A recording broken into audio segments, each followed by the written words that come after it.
Hello friends, welcome back to my another video. Friends, आज की इस वीडियो में मैं आपको क्लास 10th इंग्लिश के एक महत्वपूर्ण टॉपिक को कवर करूंगा।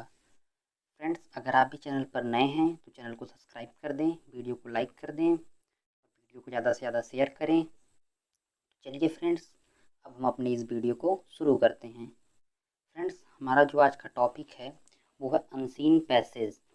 फ्रेंड्स, ये जो टॉपिक है ये बहुत ही इम्पोर्टेंट टॉपिक है और मैं आपको बता दूं कि जो अनसीन पैसेज से हमारे बोर्ड एग्जाम में पूरे 10 नंबर के क्वेश्चन पूछे जाते हैं, यानी कि जो अनसीन पैसेज आएगा वो आपको 10 नंबर दिलाएगा। तो आप समझ ही सकते हैं कि ये कितना इम्पोर्टेंट है।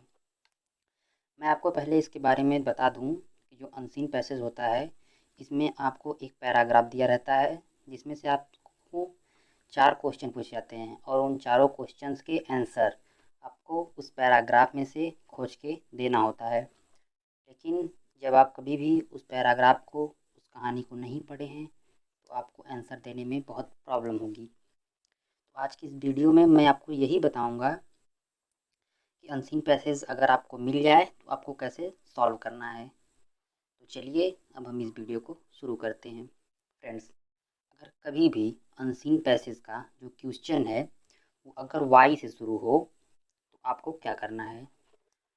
फ्रेंड्स, अगर क्वेश्चन कभी भी वाई से शुरू होता है तो सबसे पहले आपको देयरफॉर या सो में से किसी एक का प्रयोग करना है। उसके बाद आपको क्वेश्चन शुरू के दो शब्द छोड़ के, फ्रेंड्स, जो आपको क्वेश्चन दिया गया है उसमें से शुरू के दो शब्द मतलब कि आगे के दो शब्द को छोड़कर आपको पूरा का पूरा क्वेश्चन लिख लेना है। उसके बाद फ्रेंड्स आपको तीसरे में क्या करना है, पूरा क्वेश्चन लिखने के बाद आपको बिकॉज या एज का प्रयोग करना है। ठीक है फ्रेंड्स, एक बार मैं आपको फिर से बता दूं कि अगर आपको कभी भी अनसीन पैसेज के क्वेश्चन में वाई मिलता है तो आपको सबसे पहले देयरफॉर या सो का प्रयोग करना है। उसके बाद क्वेश्चन शुरू के दो शब्द छोड़कर, यानी कि जो आपको क्वेश्चन दिया गया है उसके दो शब्द छोड़कर, आगे के दो शब्द छोड़कर आपको पूरा क्वेश्चन ज्यों का त्यों उतार लेना है।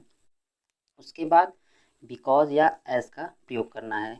उसके बाद देखिए जो हमारा चौथा टॉपिक है इसका वो क्या है, 4 लाइनों में से एक लाइन। फ्रेंड्स, मैं आपको 4 लाइन बताऊंगा, उन चारों लाइन में से आपको एक लाइन का प्रयोग करना है। तो चलिए देखते हैं हमारी वो 4 लाइन।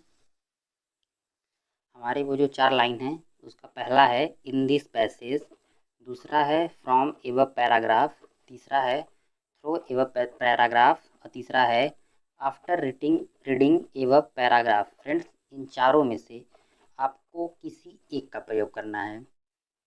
जो हमारा चौथा टॉपिक है वो क्या है, 4 लाइनों में से एक लाइन। तो फ्रेंड्स आपको इनमें से किसी एक को लिखना है। उसके बाद देखिए आपको क्या करना है, मैं आपको बता दूं जो हमारा पांचवा टॉपिक है वो क्या है, आंसर पैसेज में से। फ्रेंड्स, अब आपको आंसर लिखना है और कहाँ से लिखना है, पैसेज में से। इतना अगर आप करेंगे तो आपको पूरा पूरा नंबर दिया जाएगा। आप समझ गए होंगे कि अगर आपको वाई से क्वेश्चन पूछता है तो आपको कैसे सॉल्व करना है। अब हम चलते हैं अपने दूसरे पार्ट की तरफ। तो जो हमारा दूसरा पार्ट है वो क्या है, अगर कभी भी आपको question what, describe, explain in शब्दों से शुरू हो तो आपको क्या करना है। मैं आपको एक बार फिर बता दूं कि अगर आपका question what, describe, explain in तीनों में से किसी भी शब्द से पहले शुरू हो रहा है तो आपको क्या करना है, 4 लाइनों में से एक लाइन। फ्रेंड्स, जो मैंने आपको ऊपर 4 लाइनें बताई हैं उनमें से पहले आपको किसी एक लाइन को लिखना है। उसके बाद जो हमारा दूसरा टॉपिक है इसमें का वो क्या है, आंसर पैसेज में से। फ्रेंड्स, आपको आंसर पैसेज में से ढूंढ कर लिखना है। आंसर लिखने के बाद हमारा जो तीसरा टॉपिक है वो क्या है, हमें लिखना है in this way. Friends, answer लिखने के बाद आपको तीसरा टॉपिक इसमें है, लिखना है आपको आंसर में इन दिस वे। उसके बाद लास्ट में आपको लिखना है क्वेश्चन शुरू के दो शब्द छोड़कर। फ्रेंड्स, आपको जो क्वेश्चन पूछा गया है, जैसे आपको पूछा गया है वाट, तो आपको वाट और उसके बाद का एक और शब्द छोड़ के आपको क्वेश्चन ज्यों का त्यों उतार लेना होगा। आप समझ गए होंगे कि अगर वाट, डिस्क्राइब और एक्सप्लेन से क्वेश्चन पूछा जाता है तो आपको कैसे सॉल्व करना है। फ्रेंड्स, ये जो अनसीन पैसेज है ये बहुत ही इम्पॉर्टेंट टॉपिक है। अब हम चलते हैं अपने तीसरे टॉपिक की तरफ। अगर हमसे अनसीन पैसेज में हाउ से क्वेश्चन पूछे तो हमें क्या करना है। देखिए, आपको सबसे पहले उन 4 लाइनों में से किसी एक लाइन को लिखना है। फ्रेंड्स, जो मैंने आपको 4 लाइनें बताई हैं उनमें से आपको किसी एक लाइन को लिख लेना है। उसके बाद आपको आंसर लिखना है और वो आंसर आपको पैसेज में से ढूंढ कर लिखना है। उसके बाद फ्रेंड्स, जो इसका तीसरा पार्ट है वो क्या है, आंसर लिखने के बाद आपको 10 का प्रयोग करना है। किसका प्रयोग करना है फ्रेंड्स, आपको 10 का प्रयोग करना है। जब आप आंसर में 10 का प्रयोग कर लेंगे तो आपको जो चौथा इसका पार्ट वो क्या है, क्वेश्चन शुरू के 2 शब्द छोड़कर। फ्रेंड्स, फिर से आपको क्वेश्चन लिखना है और शुरू के 2 शब्द छोड़कर। फ्रेंड्स, सब में आपको एक ही काम करना है, लेकिन आपको कुछ बातों का ध्यान रखना है। अगर आप इस प्रकार से करेंगे तो आपके पूरे के पूरे 10 मार्क दे दिए जाएंगे। अगर आप इस प्रकार से नहीं लिखते हैं तो आपके नंबर काट लिए जाएंगे। अब हम चलते हैं अपने अंतिम टॉपिक की तरफ। तो हमारा जो अंतिम टॉपिक है वो क्या है, अगर कभी भी आपसे unseen passage who, when, where, which या किसी नाम से क्वेश्चन पूछ ले, ठीक है फ्रेंड्स, तो आपको पहले क्या करना है फ्रेंड्स, अगर इन सब में से कभी भी अनसीन पैसेज में आपसे क्वेश्चन पूछा जाता है तो सबसे पहले आपको क्या करना है, इन 4 लाइनों में से फ्रेंड्स आपको एक लाइन लिख लेना है। जो आपको मैंने 4 लाइनें ऊपर बताई हैं उन चारों में से किसी एक लाइन को आपको लिख लेना है।